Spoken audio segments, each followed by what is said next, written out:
Hello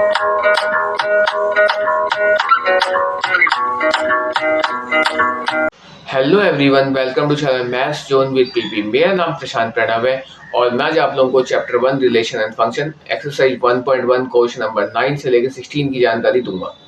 इससे previous lecture में मैंने आपको क्वेश्चन नंबर 1 से लेकर 8 तक की जानकारी दी है। लिंक मैं आपको डिस्क्रिप्शन में प्रोवाइड कर दूंगा, आप वहां से जाके देख सकते हैं। तो आइए हम स्टार्ट होते हैं अब। क्वेश्चन नंबर 9 जो है, show that each of the relation R in set A. Set A में जो है ये दिया हुआ है कि 0 से लेके 12 तक यहाँ नंबर लेना है, ठीक।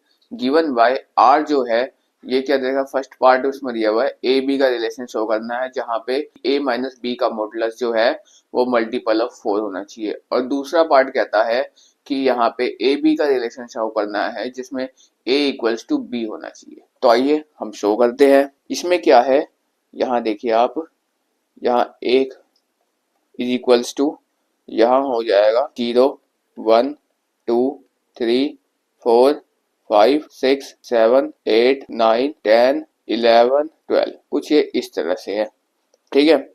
अब हमें क्या दिया हुआ है यहीं पे कि यहाँ पे कहता है कि ये जो आर रिलेशन है, जो रिलेशन है वो ए का रिलेशन ए के साथ। अब और हमारा फर्स्ट पार्ट क्या है, क्वेश्चन का जो फर्स्ट पार्ट है वो है रिलेशन शो करना है हमें ए और बी का। ए और बी का रिलेशन शो करना है जहाँ की ए माइनस बी का मॉडुलस ये क्या होता है, is equals to multiple of 4। तो 4n मान सकते हैं इसको हम थोड़ी देर के लिए। तो जो गिवन था क्या करना है सब कुछ मैंने यहाँ लिख दिया।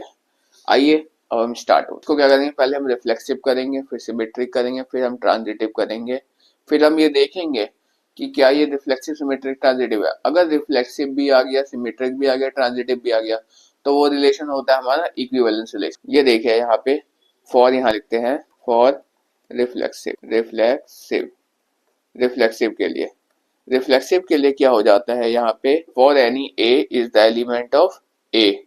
तो यहाँ पे हो जाएगा, अगर आप देखेंगे रिफ्लेक्सिव के केस में, तो अगर a माइनस ए का मोड करें, a माइनस ए का मोड करें तो यहाँ पे ये 0 हो जाता है। क्यों a माइनस ए का मोड करें, क्योंकि रिफ्लेक्सिव कहता है डुप्लेक्स हो, यानी ए सेम एलिमेंट हो, तो वो जो है वो उसका रिलेशन आर के साथ होता है, इसलिए वो कंडीशन मेरा रिफ्लेक्सिव हो जाता है। तो हम यहाँ कह सकते हैं हेंस रिफ्लेक्सिव,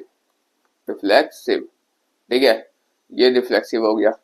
अब आइए, अब हम आपको सिमेट्रिक यहाँ पे करके दिखाते हैं। अब यहाँ लिखते हैं हम फॉर सिमेट्रिक की कंडीशन क्या होता है, वो कहता है अगर ए बी एलिमेंट होगा किसका, आर का, आर के साथ अगर उसका रिलेशन होगा, और बी ए का भी रिलेशन वो आर के साथ शो करेगा तो वो सिमेट्रिक रिलेशन होगा, ठीक है। अब हम कह सकते हैं कि a माइनस बी का mod is equals to multiple of 4 हो जाएगा, और उसी तरह जब a माइनस बी का मोड हो जाएगा तो फिर b माइनस ए का भी mode is equals to 4n हो जाएगा, ठीक है। तो इसीलिए हम यहाँ कह सकते हैं हेंस सिमेट्रिक, ये कंडीशन भी मेरा सिमेट्रिक हो जाएगा। फॉर ट्रांजिटिव वाले केस में लेके चलता हूँ। फॉर ट्रांजिटिव में क्या होता है, ट्रांजिटिव कहता है कि अगर ए बी जो है इसका रिलेशन आर के साथ हो एंड बी सी इसका भी रिलेशन आर के साथ हो। अगर ए बी का रिलेशन आर के साथ होता है एंड बी सी का रिलेशन आर के साथ होता है, पहले हम इन दोनों को चेक करेंगे, ये दोनों अगर वेरीफाई हो जाता है तो फिर हम तीसरे को चेक करते थे। तो आइए हम इसको चेक करते हैं। तो इसमें हम क्या करेंगे, a माइनस बी का modulus is equals to 4n, ठीक है। और यहाँ पे दूसरा लेते हैं हम b माइनस सी का मॉडुलस इज इक्वल्स टू 4, यहाँ पे m ले लेते हैं थोड़ी देर के लिए, m मान लिया यहाँ पे। अगर हम इसको मॉडुलस हटाएंगे यहाँ पे तो ये हो जाएगा a minus b is equals to plus minus 4n, और यहाँ पे हो जाएगा ये यहाँ पे कुछ इस तरह b minus c is equals to plus minus 4m, ये इस तरह हो जाएगा। इसको फर्स्ट मान लिया और इसको हमने यहाँ पे सेकंड मान लिया। यहाँ लिखते हैं by adding equation first and second, पहले और दूसरे से। तो यहाँ क्या हो जाएगा कि a minus b plus b minus c is equals to plus minus 4 common ले लेते हैं, यहाँ लिख देते हैं n प्लस m। ठीक है, अब देखिए आप देख सकते हैं एक प्लस का एक माइनस का कैंसिल हो गया, तो a माइनस सी ये हो जाएगा, ये यहाँ पे इक्वल्स टू में आ जाएगा plus minus 4n plus m, ये इस तरह आ जाएगा। फिर हम क्या करेंगे कि अगर हम अब मोड लगाते हैं a माइनस सी का मॉडुलस इज इक्वल्स टू क्या आ जाएगा 4n प्लस m आ जाएगा।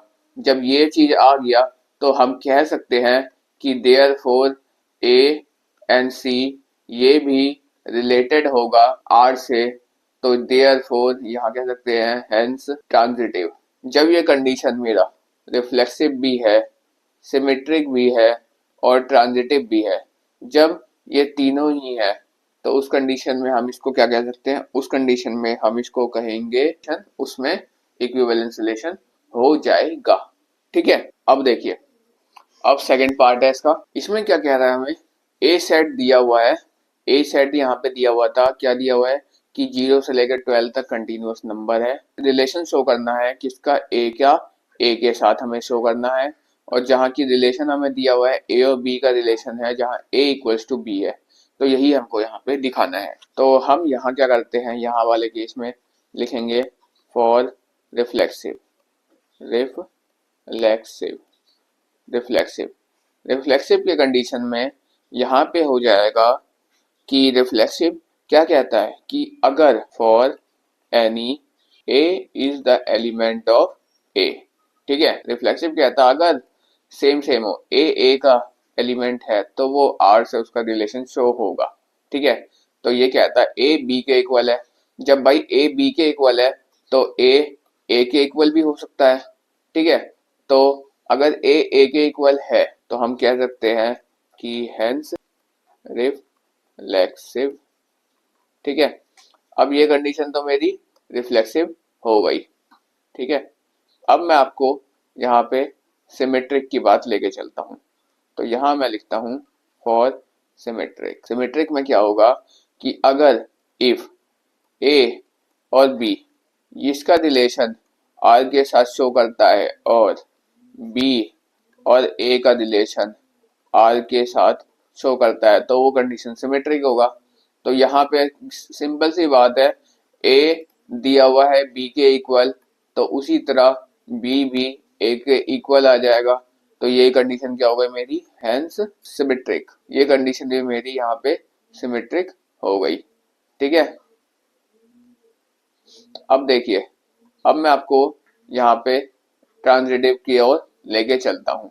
तो यहाँ मैं लिखता हूँ for transitive transitive transitive transitive के अंदर क्या हो जाता है, ट्रांजिटिव के अंदर हमारा हो जाता है यहाँ पे ए बी, ए और बी रिलेशन है उसका आर के साथ, और बी सी का रिलेशन भी है आर के साथ, और क्या कहता है, और कहता है ये कि ए सी का भी रिलेशन किसके साथ है, आर के साथ है। तो वो कंडीशन मेरा क्या हो जाएगा, वो कंडीशन मेरा ट्रांजिटिव हो जाएगा। तो सिंपल सी बात है भाई, जब a इक्वल्स टू बी है तो b is equals to c हो जाएगा, और c is equals to a ये भी हो जाएगा। जब ये तीनों ही कंडीशन यहाँ पे हो जाएंगे, ये तीनों ही कंडीशन इक्वल रहेंगे, क्योंकि a इक्वल्स टू बी है, उसी प्रकार b इक्वल्स टू सी और c इक्वल्स टू a, ये तीनों ही हो जाएंगे। तो हम कह सकते हैं कि देयरफॉर ट्रांजिटिव ट्रांजिटिव ठीक है, ट्रांजिटिव ये हो जाएगा। अब जब हमें ये कंडीशन रिफ्लेक्सिव भी हो गया सिमेट्रिक भी हो गया और ट्रांजिटिव भी हो गया, ये तीनों ही हो गए, ये तीनों ही हो गए। तो हम क्या कह सकते हैं इसको, इसको हम कहेंगे इक्विवेलेंस रिलेशन। ठीक है, इसको हम इक्विवेलेंस रिलेशन यहाँ पे कहेंगे। ठीक है, तो ये बात क्लियर है। तो आइए अब मैं आपको यहाँ पे नेक्स्ट क्वेश्चन यानी क्वेश्चन नंबर 10 की ओर लेके चलता हूँ। ये देखिए क्वेश्चन नंबर 10 है, इसमें मुझे एग्जांपल देना है कि विच वन इज सिमेट्रिक। पहला पार्ट है ये सिमेट्रिक होना चाहिए लेकिन रिफ्लेक्सिव एंड ट्रांजिटिव नहीं होना चाहिए। सेकंड पार्ट है ट्रांजिटिव होना चाहिए लेकिन रिफ्लेक्सिव और सिमेट्रिक नहीं होना चाहिए। थर्ड पार्ट रिफ्लेक्सिव और सिमेट्रिक होना चाहिए लेकिन ट्रांजिटिव नहीं होना चाहिए। Fourth part reflexive and transitive होना चाहिए लेकिन सिमेट्रिक नहीं होना चाहिए। And fifth part symmetric and transitive होना चाहिए लेकिन रिफ्लेक्सिव नहीं होना चाहिए। तो इस तरह के इसमें 5 पार्ट दिए हुए हैं, मैं इसका ओनली फर्स्ट पार्ट आपको यहाँ पे दिखाऊंगा और उसके बाद बाकी के पार्ट्स ऊपर वाले एग्जांपल्स में बताए हुए हैं, आप वहां पे जाके देख सकते हैं। इंट्रो में भी मैंने बताया हुआ है तो वहां पे भी आप जाके देख सकते हैं। तो यहाँ मैंने लिया रिलेशन सेट ए लिया है 1 2 3 रिलेशन लिया, ए का ए के साथ ही रिलेशन बनेगा और सिमेट्रिक कंडीशन मुझे प्रूव करना है। तो यहाँ पे मैंने 1 2 और 2 1 का रिलेशन यहाँ पे ले लिया है, लेकिन हमें यहाँ एक एक करके तीनों स्टेप करनी पड़ेगी, तीनों स्टेप दिखाना पड़ेगा। तो यहाँ पे मैं दिखा रहा हूँ रिफ्लेक्सिव के लिए for any a is the element of a. तो रिफ्लेक्सिव कहता है कि डबलेट होना चाहिए यानी ए का ए के साथ डबल डबल रिलेशन होना चाहिए। तो ए का ए के साथ यहाँ पे रिलेशन नहीं है, ए के equal, a is not equal to a यहाँ पे नहीं है, तो ये यहाँ पे इस उस कंडीशन में नहीं होगा, उसका रिलेशन में नहीं होगा। ठीक है, तो और सिमेट्रिक कहता है कि अगर ए बी का रिलेशन आर के साथ है और बी ए का भी रिलेशन आर के साथ है तो वो कंडीशन मेरी वहां पे सिमेट्रिक हो जाएगी। तो इस तरह देखिए आप यहाँ पे 1 और 2 का रिलेशन है तो 2 और 1 का भी रिलेशन है, तो ये कंडीशन मेरी सिमेट्रिक। अब मैं आपको ट्रांजिटिव के अंदर लेके चलता हूँ। ट्रांजिटिव कहता है कि अगर ए बी का रिलेशन हो, बी सी का रिलेशन हो और ए सी तीनों का ही रिलेशन हो तो वो कंडीशन मेरी ट्रांजिटिव हो जाती है। अब देखिए इसमें हम लेते हैं, जैसे हम लेते हैं 1 2, यहाँ पे हम ए को लेट कर लेते हैं 1, बी को लेट कर लेते हैं 2। ठीक है, ले यहाँ पे ए एंड बी है तो सी नहीं है मेरे पास। ठीक है, तो जैसे 1 एंड 2 है रिलेशन में, ठीक है, और यहाँ पे बी सी, जैसे यहाँ पे सी नहीं है मेरे पास और यहाँ पे भी सी है, तो इसमें ये दोनों जो फर्स्ट वाला है ये तो रिलेशन में है लेकिन ये दोनों का गिवन ही नहीं है, तो ये मेरा ट्रांजिटिव नहीं होगा। तो आइए अब हम नेक्स्ट क्वेश्चन यानी क्वेश्चन नंबर 11 की ओर लेके चल। अब देखिए अब इसमें क्या कहता है, show that the relation R in a set A. Show करना है रिलेशन आर को सेट ए के अंदर to the point in a plane given by P and Q distance in the point P from the origin in the same as the same distance of the point Q from the origin। यानी हमें यहाँ एक figure में बनाता हूँ, जैसे ये कोई O पॉइंट है, यहाँ से एक पॉइंट जाती है उसका नाम P देते हैं और यहाँ से एक पॉइंट जाती है उसका नाम यहाँ पे हम Q देते हैं। ठीक है, जितना OP है उतना OQ है, यानी हमको यहाँ गिवन है OP बराबर ओ क्यू। ठीक है, ये हमको यहाँ पे गिवन है। इज द इक्विवेलेंस रिलेशन, और ये रिलेशन कैसा है, ये रिलेशन है इक्विवेलेंस, यानी ओपी इक्विवेलेंस है ओ क्यू के। ठीक है, further show that the set of the point is related to at the point P is not equal to 0 0 the circle passing through from the origin at the centre. तो इसका जो first point है question का वो मेरा यहाँ तक है, जो मैं पहले फर्स्ट पॉइंट आपको सॉल्व करूंगा, उसके बाद मैं आपको यहाँ से फर्दर से लेके सेकंड पॉइंट की ओर लेके चलूंगा। तो देखिए इसमें क्या होगा कि जैसे इसमें मान लिया OP एंड OQ दिया हुआ है। ठीक है, तो हमें क्या शो करना है, यहाँ पे हमें सेट दिया हुआ है यानी ए सेट गिवन है, यहाँ पे set of point in a plane, ये सेट ए दिया हुआ है। ठीक है, अब हमें रिलेशन शो करना है किसका, ए का रिलेशन हमें ए के साथ ही शो करना है। ठीक है, अब हमें गिवन क्या है रिलेशन, क्या रिलेशन गिवन है, गिवन है कि P एंड Q का रिलेशन यहाँ पे दिखाना है, PO बराबर OQ, ये यहाँ पे दिया हुआ है।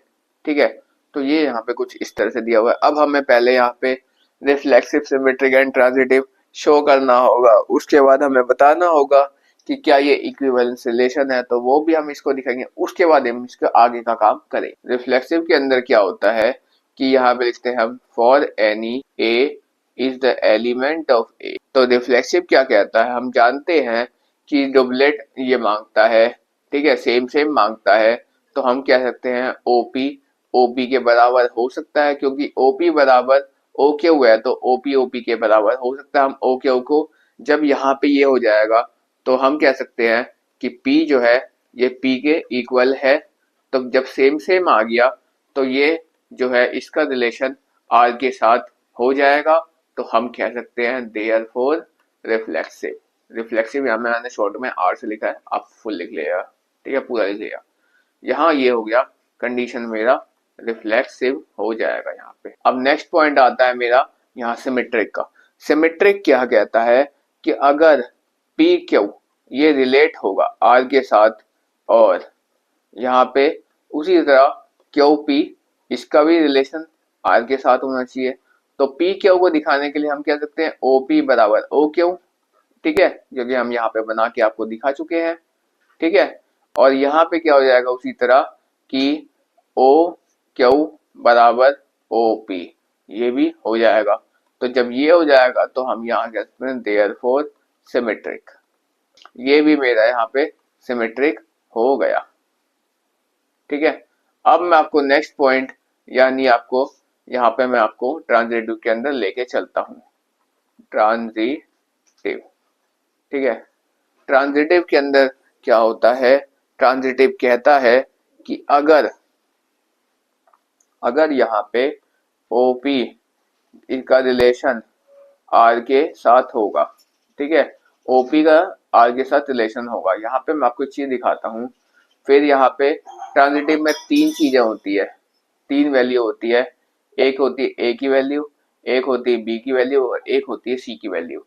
तो हम क्या करते हैं, यहाँ पे O भी है, Q भी है, मैं यहाँ पे नेक्स्ट पॉइंट जो लेता हूँ वो मैं ले लेता हूँ यहाँ पे S पॉइंट, ठीक है, जो कि यहाँ पे मैं कह सकता हूँ कि OP बराबर OQ बराबर OS। ये हमें यहाँ पे ट्रांजिटिव शो करने के लिए मैंने ये चीज गिवन ले लिया कि ये मुझे दिया हुआ है। ठीक है, अब देखिए, अब OP का रिलेशन R के साथ, ठीक है, फिर एंड यहाँ पे क्या हो जाएगा OQ का रिलेशन, ठीक है, एक मिनट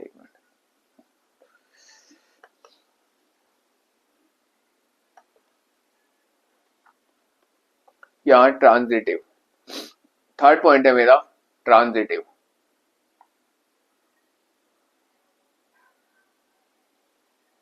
अबे यार,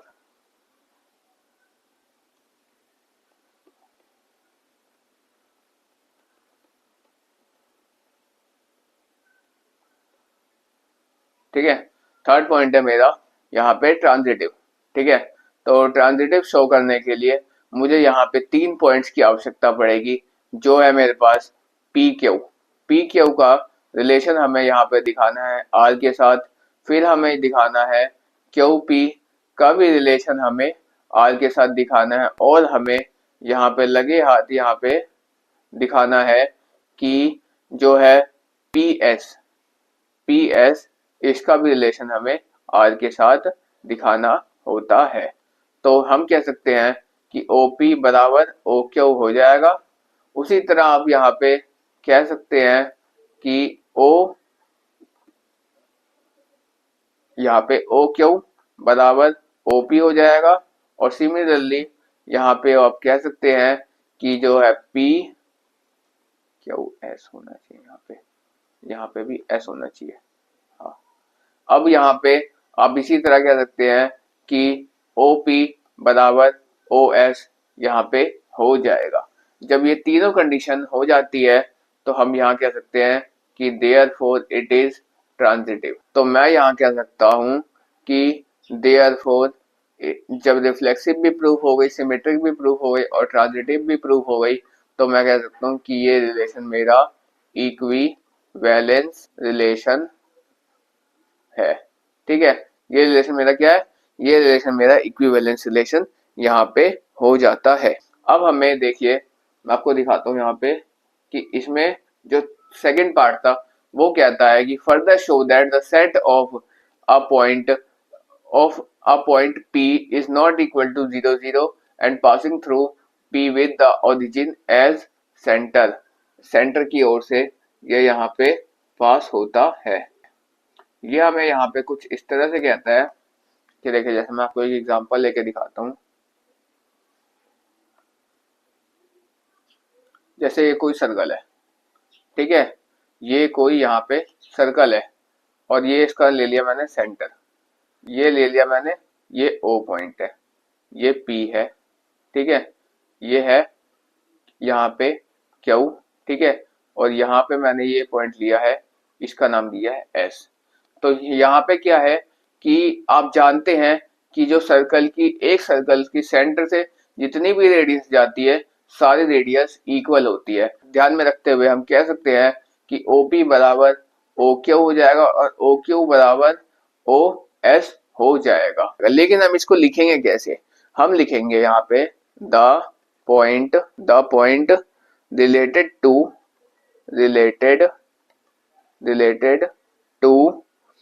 P will be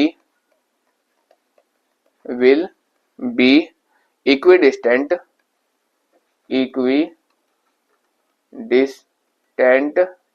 और ये इक्वल डिस्टेंस पे भी है, यानी जितना OP है उतना OQ है उतना OS है। ठीक है, इक्विडिस्टेंट फ्रॉम ओरिजिन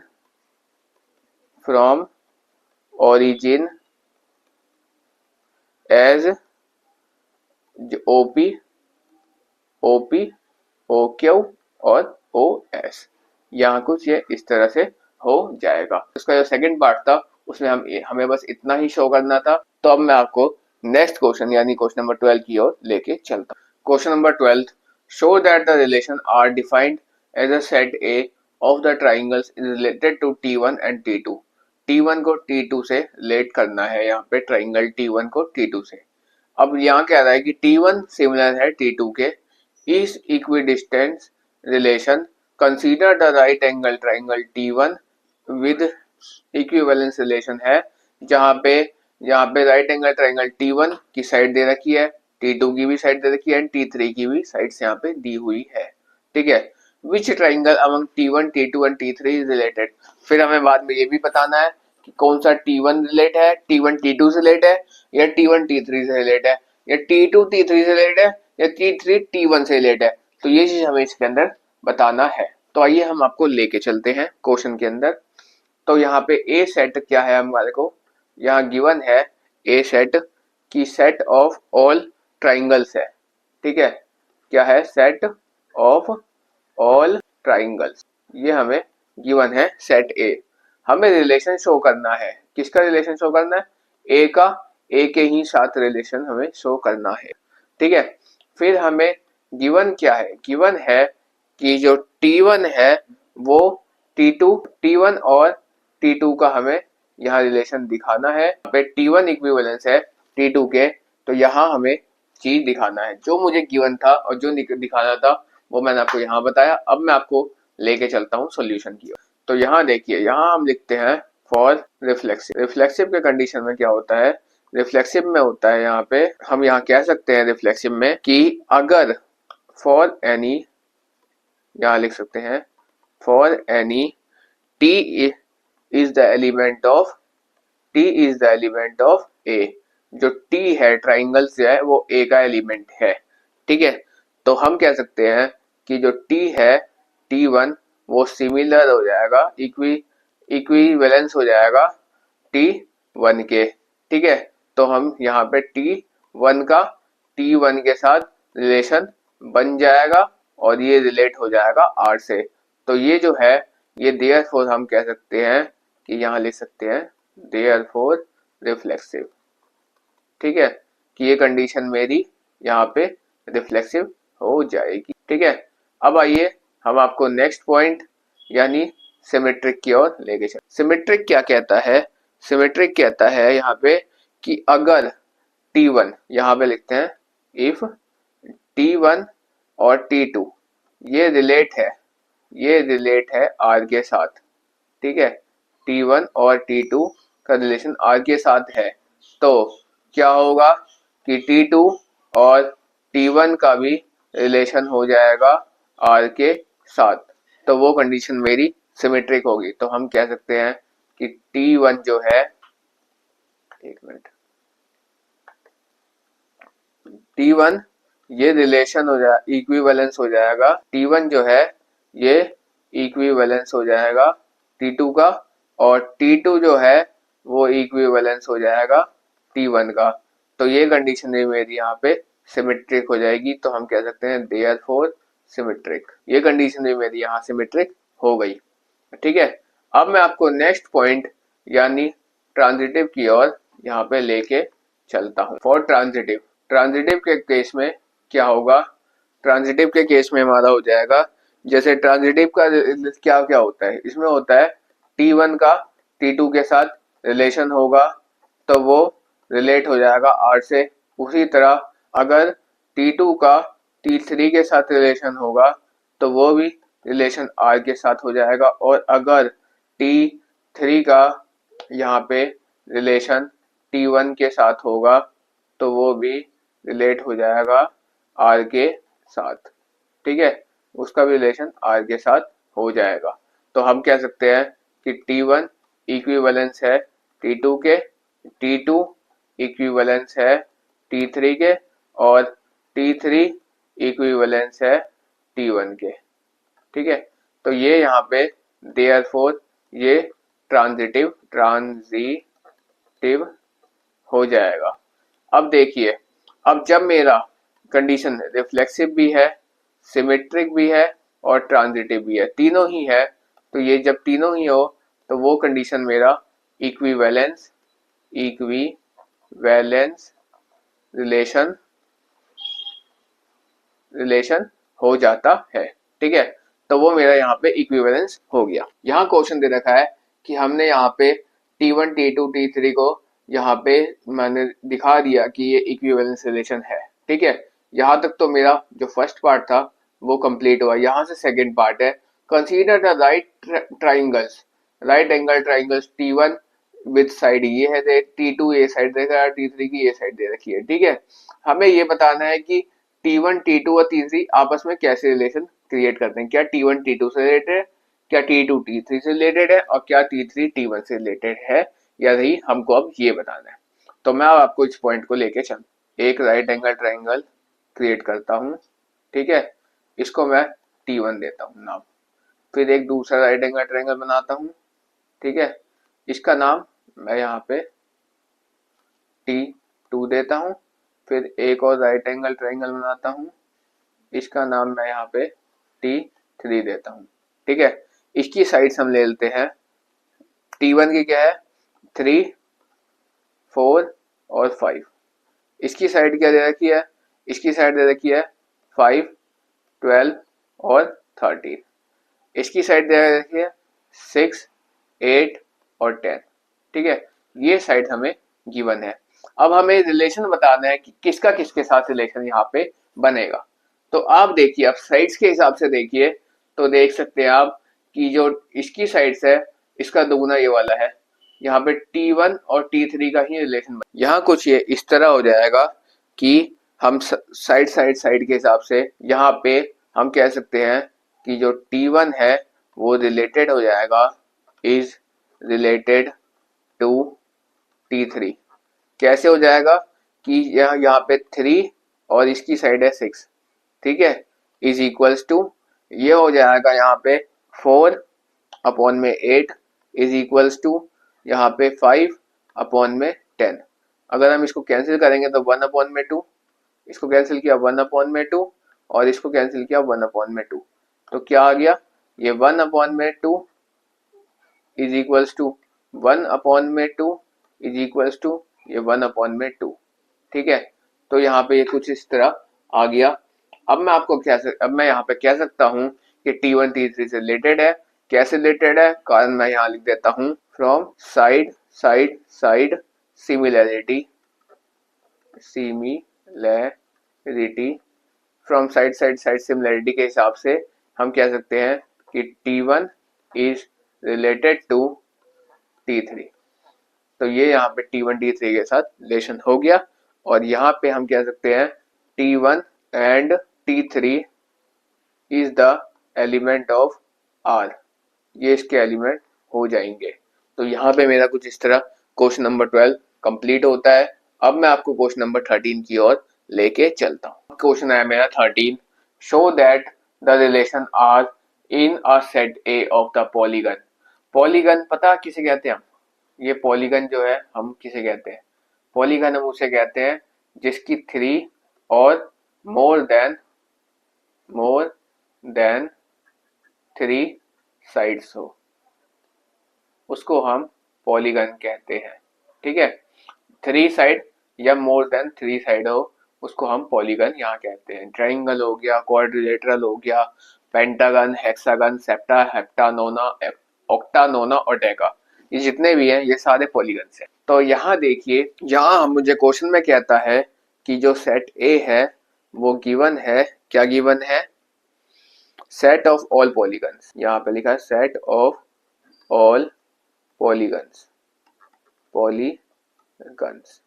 अब क्या है, रिलेशन हमें शो करना है, जो है ये रिलेशन क्या शो करना है, ए के ही साथ यहाँ रिलेशन शो करना है। ठीक है, अब हमें गिवन क्या है रिलेशन, वो गिवन है कि P1 जो है P2 के साथ शो करना है रिलेशन। ठीक है भाई, लेकिन P1 है ये बराबर होगा P2 के। ठीक है, तो ये चीज हमें यहाँ पे शो करना होता है। अब देखिए, अब मैं आपको यहाँ पे इसके आगे वाले पार्ट, यानी मैं इसमें लेके अब चलता हूँ आपको। तो इसके अंदर क्या हो जाएगा, यहाँ देखिए मैं लिखता हूँ फॉर, यहाँ लिखता हूँ रिफ्लेक्सिव के लिए क्या कंडीशन हो जाती है, रिफ्लेक्सिव के लिए हो जाती है हमारी, यहाँ पे मैं लिखता हूँ for any P is the element of A। P जो है एक एलिमेंट है, जहाँ P जो है एक पॉलीगन दूसरे पॉलीगन से रिलेटेड होगा। ठीक है, तो ये इसका एलिमेंट रिलेशन क्रिएट करेगा, तो हम कह सकते हैं P is equals to P। ठीक है, जब डबलेट बनाता है तो हम कह सकते हैं कि देयरफॉर रिफ्लेक्सिव। ठीक है, अब देखिए, अब पॉइंट आता है हमारा सिमेट्रिक की और बात। ठीक है, तो यहाँ आते हैं हम सिमेट्रिक। फॉर सिमेट्रिक के अंदर जब आते हैं तो हम कह सकते हैं कि इफ, क्या कह सकते हैं, इफ यदि P1 P2 के एलिमेंट्स हैं, रिलेशन है, और P2 P1 का रिलेशन है, रिलेशन क्रिएट करता है, P2 P1 का रिलेशन क्रिएट करता है, तो वो कंडीशन सिमेट्रिक होता है। तो हाँ है, P1 इक्वल्स टू P2 हो जाएगा और P2 is equals to P1 हो जाएगा। तो ये कंडीशन मेरा सिमेट्रिक हो जाएगा। तो हम कह सकते हैं कि देयरफॉर सिमेट्रिक, ये कंडीशन है मेरी यहाँ पे सिमेट्रिक हो जाएगी। ठीक है, अब मैं आपको बात लेके चलता हूँ ट्रांजिटिव की ओर। ठीक है, तो यहाँ देखिए, यहाँ ट्रांजिटिव कुछ इस तरह से हो जाएगा। यहाँ लेता हूं मैं फॉर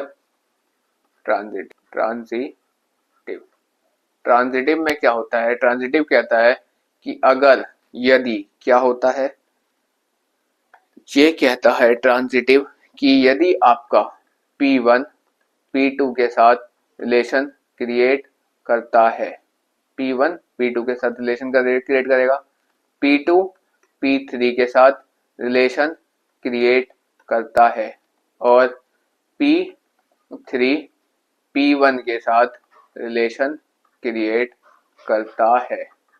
ठीक है, तो वो मेरा ट्रांजिटिव हो जाएगा। ठीक है भाई, इसमें हो जाएगा P1 is equals to P2 और P2 is equals to P3 और P3 is equals to P1। ये जब हो जाएगा तो हम कह सकते हैं कि देयरफॉर ट्रांजिटिव, ये कंडीशन मेरी ट्रांजिटिव हो जाएगी। और जब ये रिफ्लेक्सिव, सिमेट्रिक एंड ट्रांजिटिव तीनों ही हो जाएगा तो वो उस कंडीशन में मेरा रिलेशन इक्विवेलेंस हो जाएगा। अब मैं आपको इसके आगे का जो क्वेश्चन है उस वाले पार्ट में अब मैं आपको लेके चलता हूँ। तो ये देखिए आप, ये कुछ इस तरह से है कि यहाँ तो मैंने बता दिया यहाँ तक मैंने इक्विवेलेंस शो कर दिया। अब करना है what is the set of element in A related to a right triangle with side T with 3, 4 and 5। अब मैं इसको यहाँ पे लेके चलता हूँ। तो आइए हम इसको बताते हैं। यहाँ देखिए, अब फर्स्ट पार्ट तो मैंने आपको यहाँ तक था, इक्विवेलेंस रिलेशन शो करना था, वो मैंने आपको दिखा दिया। अब जो मेरा सेकेंड पार्ट है इसको मैं अब आपको यहाँ पे शो करके दिखाता हूँ। तो यहाँ देखिए कुछ इस तरह से मैं एक ट्राइंगल ले लेता हूँ, ठीक है। अब देखिए जब मैंने यहाँ पे एक ट्राइंगल ले लिया, इसका नाम क्या देता हूँ मैं, इसका नाम देता हूँ टी, क्योंकि इसमें ही कहा है कि ये ट्राइंगल का नाम इन्होंने टी यहाँ पे लिया हुआ है, तो मैंने भी इसका नाम यहाँ पे टी ले लिया। इसकी साइड्स क्या है, इसकी साइड है 3, 4 एंड 5, ठीक है। इसकी साइड्स 3, 4 एंड 5 हमें यहाँ पे दिया हुआ है। अब इसके नंबर ऑफ साइड्स कितने हैं, यहाँ पे number of sides, number of sides इसके अंदर है मेरे पास यहाँ पे 3, क्योंकि ट्राइंगल के 3 साइड्स ही होते हैं, ठीक है। अब मुझे ये बताना है कि what is the set of element is related to element in A related to right angle triangle. क्या सेट ऑफ एलिमेंट ए से रिलेटेड है जो राइट एंगल ट्राइंगल टी है, ये जो राइट एंगल ट्राइंगल टी है वो ए से रिलेटेड है, जिसकी साइड हमें 3, 4 एंड 5 दी हुई है, ठीक है। तो इसको हम कह सकते हैं कि number of all the elements A is related to triangle T, क्योंकि ऊपर भी हमने ट्राइंगल की ही बात की थी जिसके 3 साइड्स हो, ठीक है। पैरेललोग्राम हमने लिया था लेकिन हमने उसमें ट्राइंगल ही दिया, तो हम कह सकते हैं कि पॉलीगन। यहाँ पे हमने ऊपर जो हमने लिया था वो हमने पॉलीगन लिया था जिसके यहाँ पे 3 साइड्स हो। पॉलीगन हम उसके कहते हैं जिसको 3 और मोर देन 3 साइड्स हो, उसको हम पॉलीगन कहते हैं।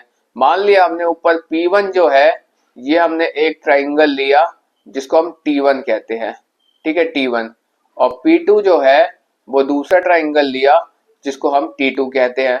तो मान लिया भाई जब हमने लेट किया है, ये चीज हमने यहाँ पे लेट किया है, जब लेट किया मान लिया कि P1 ट्राइंगल 1 के इक्वल है और P2 ट्राइंगल 2 के इक्वल है, तो हम कह सकते हैं यहाँ पे कि जो ऊपर जो हमने P1 P2 लिया था ए सेट के अंदर वो हमारा T के इक्वल है। तो वही चीज मैं आपको लिख के दिखाता हूँ कि set of elements set of elements in A related to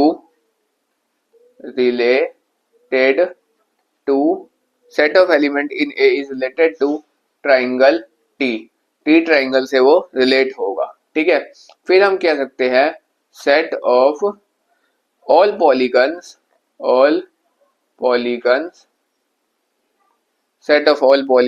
with number of sides is equals to 3, 3 होगी साइड्स उसकी, ठीक है। तो जिसकी 3 साइड्स होंगे वो क्या होगा, दे ऑल आर, यहाँ लिख देते हैं दे, देयरफॉर दे ऑल आर, यहाँ लिख देते हैं ट्राइंगल्स, वो सभी हमारे ट्राइंगल्स हो जाएंगे। और यहाँ पे ही मेरा क्वेश्चन नंबर 13 कंप्लीट हो जाता है, ठीक है। तो आइए अब मैं आपको क्वेश्चन नंबर 14 की ओर लेके चलता हूँ।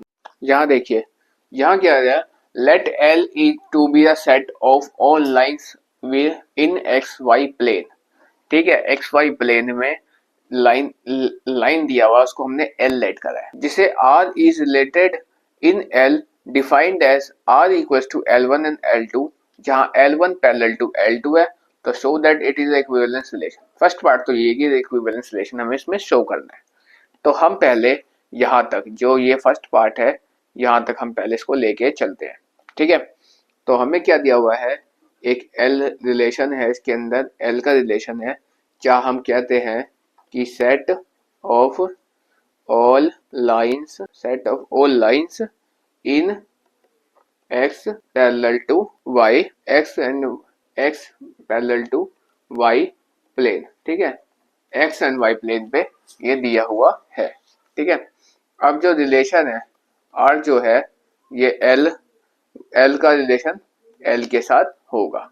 ठीक है, अब जो ओरिजिनल रिलेशन हमें निकालना है वो क्या गिवन है क्वेश्चन में कि L1 का L2 के साथ यहाँ रिलेशन दिया हुआ है, जबकि L1 पैरेलल हो जाएगा L2 के, और ये क्या हो जाएगा, इक्विवेलेंस रिलेशन हो जाएगा। ठीक है, वो कंडीशन मेरा इक्विवेलेंस रिलेशन यहाँ पे हो जाएगा। तो ये चीज हमें गिवन थी, जो गिवन थी वो मैंने आपको यहाँ पे दिखाया। अब मुझे जो निकालना है वो मैं आपको यहाँ पे दिखाता हूँ। ठीक है, तो देखिए अब हम क्या कह सकते हैं इसके अंदर कि फॉर रिफ्लेक्सिव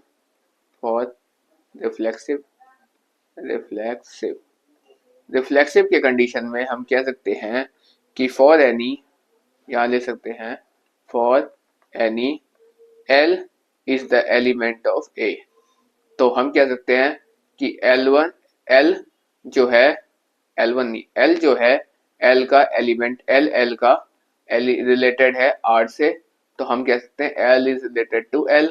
ठीक है, तो अगर इतनी बात हो गई तो हम यहाँ पे कंडीशन में कह सकते हैं कि therefore reflexive is equals to L, तो यहाँ पे रिफ्लेक्सिव। ठीक है, ये कंडीशन मेरी रिफ्लेक्सिव हो जाएगी। ठीक है, अब देखिए, अब मैं आपको कंडीशन सिमेट्रिक के अंदर लेके चलता हूँ। सिमेट्रिक में क्या होता है, सिमेट्रिक में हम कहते हैं इफ, यदि A एंड B, यानी A एंड B ये होगा एलिमेंट R का, A B नहीं बोलना चाहिए मुझे यहाँ पे A B नहीं बोलना चाहिए, मुझे यहाँ क्या बोलना चाहिए, मैं बोल सकता हूँ यहाँ पे L1 एंड L2 लेट होगा R के साथ, और उसी तरह L2 और L1 भी रिलेशन होगा R के साथ।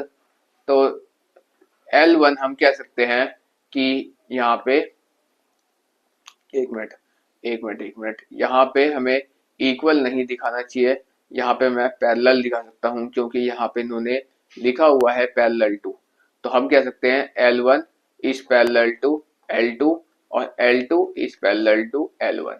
ठीक है, तो ये कंडीशन भी मेरी यहाँ पे सिमेट्रिक हो जाएगी।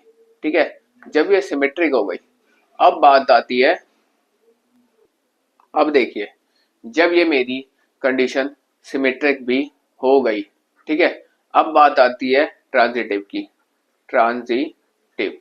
ट्रांजिटिव की बात आती है तो उसमें हम कह सकते हैं कि L1 जो है L2 के साथ रिलेशन शो करेगा। ठीक है, और जो L2 है वो L3 के साथ रिलेशन शो करेगा, और रिलेशन शो करेगा, एक मिनट, ये रिलेशन शो करेगा, और उसी के साथ साथ जो यहाँ पे L3 है वो L1 के साथ यहाँ पे रिलेशन शो करेगा।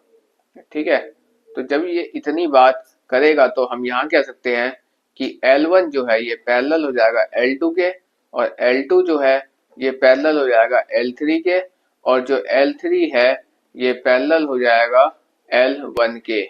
जब इतनी बात हो जाएगी तो हम ये वाला कंडीशन भी मेरा ट्रांजिटिव हो जाएगा। और जब कंडीशन मेरी रिफ्लेक्सिव भी होती है, सिमेट्रिक भी होती है और ट्रांजिटिव भी होती है, तो उसको हम क्या कहते हैं, उसको हम कहते हैं इक्विवेलेंस रिलेशन हम उसको वहां पे कह देते हैं। ठीक है, अब देखिए जब मेरी इतनी बात हो गई, कितनी बात हो गई कि मैंने यहाँ पे इसको रिफ्लेक्सिव, सिमेट्रिक एंड ट्रांजिटिव यहाँ पे मैंने इसको शो कर दिया। जब इतनी बात मैंने शो कर दिया तो अब मुझे यहाँ फाइंड करना था find the set of all lines is related to the line y, और इक्वेशन दिया क्या, is related to a line, और इक्वेशन क्या है कि y is equals to 2x plus 4, इससे सारी लाइंस वो होगी, क्या होगी, रिलेट होगी। तो इस पार्ट को मैं अभी आपको यहाँ पे करके दिखाता हूँ, ठीक है। अब मुझे क्या शो करना है, अब मुझे यहाँ पे ये वाला जो पार्ट है, यहाँ पे ये वाला फाइंड से लेके ये इक्वेशन जो है इसको यहाँ मुझे शो करना है। तो हम इक्वेशन क्या दिया हुआ है, y इज इक्वल्स टू दिया हुआ है 2x प्लस 4, ठीक है, ये यहाँ पे गिवन है, ठीक। तो हम यहाँ क्या ले सकते हैं, यहाँ ले सकते हैं हम set of all line related to set of all line related if lines is parallel. अगर लाइन पैरेलल है तो लाइन का स्लोप भी इक्वल होगा। तो देन हम लिख देते हैं then the slope of line is also equal. यही कारण है, ये एक रीजन है कि जिसमें हम लिख सकते हैं कि ये जो है सारे लाइन इससे रिलेटेड होंगे। अब देखिए 15 क्वेश्चन है हमारा यहाँ पे, यहाँ करना है let R is a relation of a set, set का दिया हुआ है यहाँ पे 1 2 3 4, ठीक है, यहाँ पे 1 2 3 एंड 4 इस तरह दिया हुआ है, और यहाँ पे हमें ये बताना है इसके अंदर कि जो रिलेशन है ये दिया हुआ है हमें 1 2 2 2 1 1 4 4 1 3 3 3 एंड 3 2, ये चीज हमें यहाँ पे दिया हुआ है, ठीक है।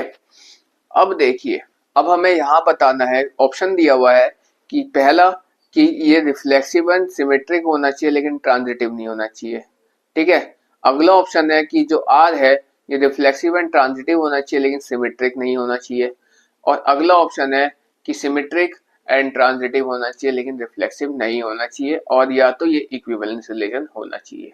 इनमें से कोई सा एक ऑप्शन होगा हमारे पास।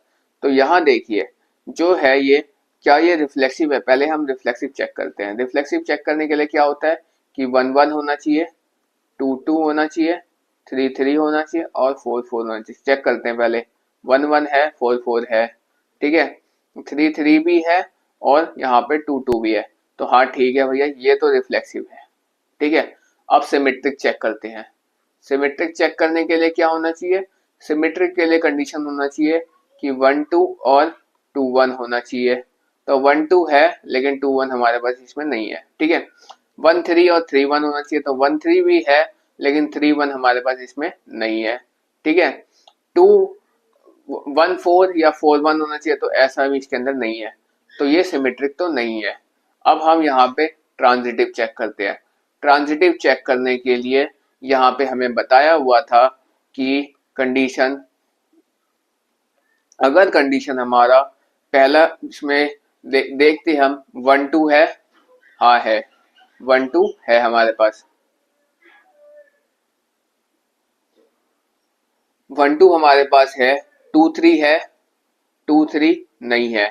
अब देखिए, अब आप यहाँ पे देख सकते हैं कि यहाँ पे क्या दिया हुआ है, यहाँ पे देख सकते हैं 1 3 है 3 2 ये भी है, 3 3 3 2 है, 3 1 नहीं है। तो यहाँ पे दो कंडीशन तो ट्रू है बट तीसरी वाली कंडीशन नहीं है।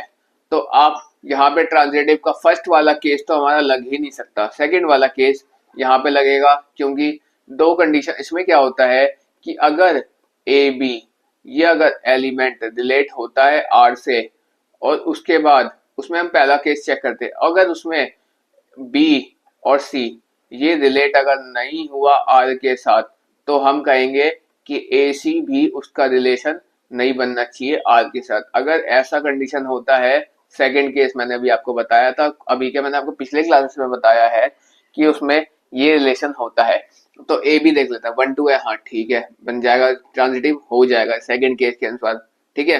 1 3 है, हाँ है, ये भी हो जाएगा। तो इस कंडीशन में क्या हुआ कि मेरा कंडीशन रिफ्लेक्सिव भी और ट्रांजिटिव लेकिन सिमेट्रिक नहीं है। तो आप देख सकते हैं इसमें ऑप्शन कौन सा हो जाएगा, रिफ्लेक्सिव एंड ट्रांजिटिव है लेकिन सिमेट्रिक नहीं है, सिमेट्रिक नहीं है। तो ये ऑप्शन मेरे पास बी यहाँ पे हो जाएगा इसका। यहाँ देखिए, यहाँ नेक्स्ट क्वेश्चन है 16, ठीक है, let R is a relation in a set N is given by, ये दे रखा है, और इसका भी यहाँ रिलेशन दिया हुआ है। तो इस तरह के क्वेश्चंस मैंने आपको ऊपर बताए हुए हैं, ठीक है। तो इसका भी ऑप्शन यहाँ पे सी हो जाएगा और यहाँ पे इसी तरह मेरा यहाँ क्वेश्चन खत्म हो जाते हैं। एक्सरसाइज 1.1 कंप्लीट होती है। तो मैं अब आपको नेक्स्ट एक्सरसाइज यानी 1.2 में नेक्स्ट क्लास से लेके चलता हूँ। तो that's all for today, we will meet again on the next class.